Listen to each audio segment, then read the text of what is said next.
देखिए, बिहार विधानसभा चुनाव से पहले जो है कांग्रेस ने बड़ा फेरबदल कर दिया है। जब प्रभारी बदले थे उसके बाद जो अब है बिहार कांग्रेस कमेटी के प्रदेश अध्यक्ष को बदल दिया गया है। जी हाँ, अखिलेश प्रसाद सिंह को के बाद जो है अब इसकी कमान जो है विधायक कुटुंबा से जो विधायक हैं राजेश कुमार, उनको सौंपी गई। देखिए, आज वो पहली बार जो है प्रदेश अध्यक्ष बनने के बाद जो है वो पार्टी कार्यालय पहुंचे हैं, सदाकत आश्रम में पहुंचे हैं और तमाम जो अपने नेता हैं उन तमाम नेताओं के मूर्ति पे पुष्पांजलि अर्पित करने के बाद जो है वो आज तमाम अपने कार्यकर्ताओं से मिले हैं और क्या कुछ कह रहे हैं, पहले एक बार आप सुने। मैं इस सदाकत आश्रम की ऐतिहासिक धरती, हमारे पुरखों के आज़ादी के दीवाने के,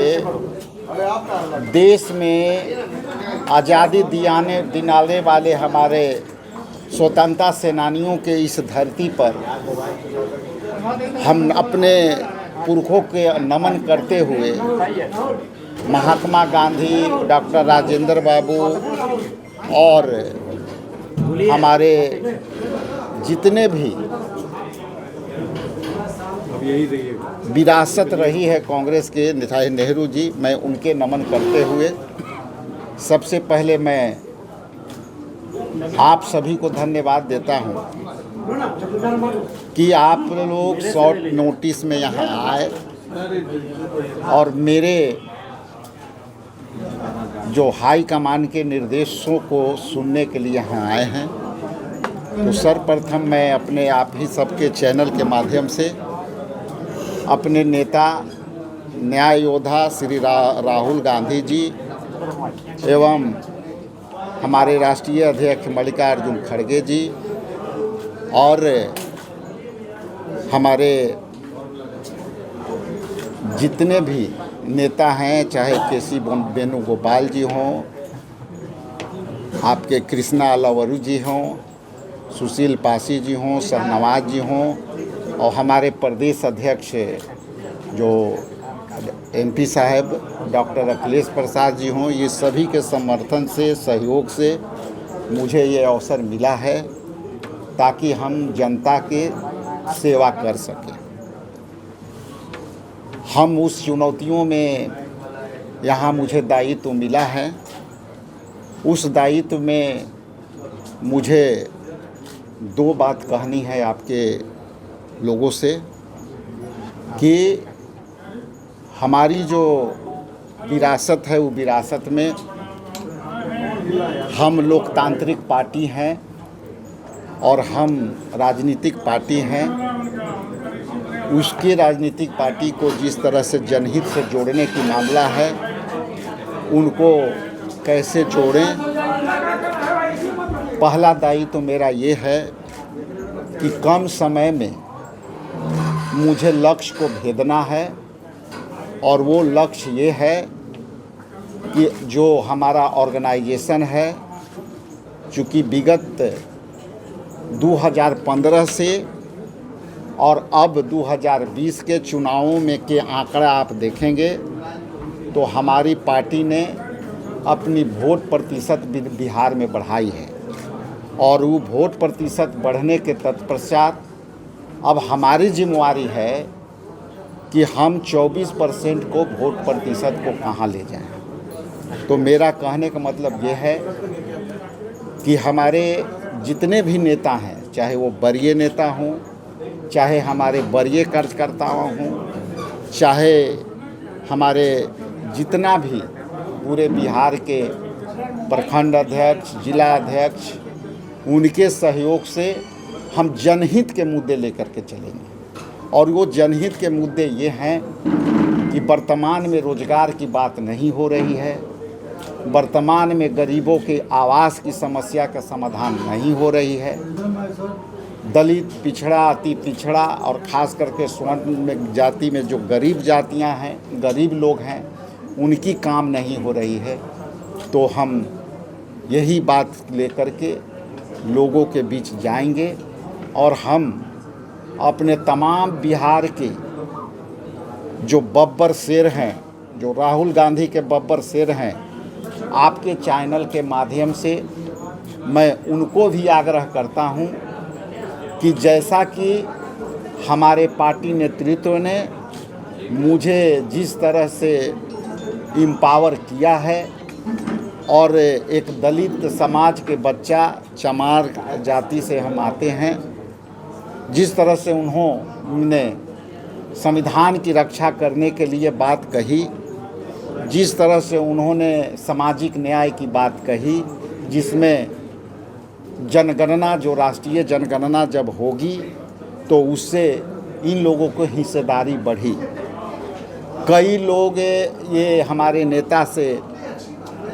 पूछते थे, जानते थे और हम लोग से भी कहते थे कि आप जो दलितों के हिस्सेदारी के बात कह रहे हैं वो हिस्सेदारी के शुरुआत नहीं हुई है और हम आपके समक्ष ये बात देना चाहते हैं, बताना चाहते हैं कि आप जो है उनके निर्णय में आप चले जाइए। तेलंगाना 42% के आरक्षण ये शुरुआत हुई, जिसमें हिस्सेदारी पिछड़ों की बढ़ी, जिसमें आप जो है महाराष्ट्र में चले जाइए, वहाँ के प्रदेश अध्यक्ष ओबीसी से आए, आपको जो है ये भक्त चरण दास जी उड़ीसा के प्रदेश अध्यक्ष बने, वो भी दलित समाज के हैं,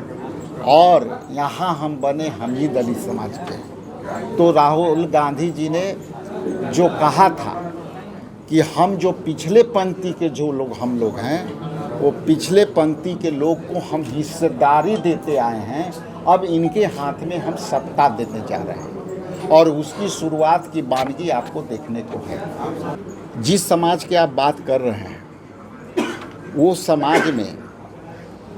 दो चीज़ देखना होगा। आपका इशारा किस तरफ है, तो उसी इशारे से मैं बात कर ले रहा हूँ। एक है कि दलित समाज को जोड़ने की बात कर रहा है, एक है कि केवल सत्ता के लिए काम कर रहा है, और एक है कि वो सत्ता में हिस्सेदारी की बात कर रहा है। हम आने वाला समय में, जैसा कि मैं बार बार कहता हूँ कि दलित समाज का 18.65% उनकी संख्या है, और उस संख्या के बाद अल्पसंख्यक समुदाय के भी लगभग 18 से 19% है, और पिछड़ा अति पिछड़ा आप जोड़ लेंगे तो करीब 36% का है। आपने ठीक कहा कि ये चुनौती हो सकती है, लेकिन यदि विकल्प उनके सामने नहीं होगा तो ये बटा हुआ देख रहा है, लेकिन वो सत्ता में है उन्हीं के बदौलत। तो यदि उनको विकल्प के रूप में दिखेगा तो वो भी जानते हैं कि हमको अवसर कहाँ मिलेगा। सर 25 का चुनाव है, क्या स्ट्रेटजी होगी गठबंधन को लेकर, सीट शेयरिंग को लेकर? देखिए, ये जो सवाल है चुनाव से संबंधित, चुनाव तो हर 5 साल पर होता है, और जब हर 5 साल पर होता है तो कई चुनौतियां सामने होती है। और जो आप जो सवाल कर रहे हैं उसका सवाल का उत्तर ये है कि अभी ये जो सवाल है प्री मैच्योर्ड है, अभी चुनाव कल परसों नहीं है कि इसको जवाब हम लोग देना उचित समझे। आने वाला समय में जब इस तरह की बातें आएगी तो आपको भी बताई जाएगी, और जो भी निर्णय होता है हमारे के यहाँ, चूँकि अखिल भारतीय कांग्रेस कमेटी आंतरिक लोकतंत्र है और किसी भी तरह का फैसले CWC लेता है, तो जो फैसले उनके आएंगे उस समय वो आपको पद बताया जाएगा। कांग्रेस कितनी सीटों पर लड़ेगी? हमारा विषय अभी वो नहीं है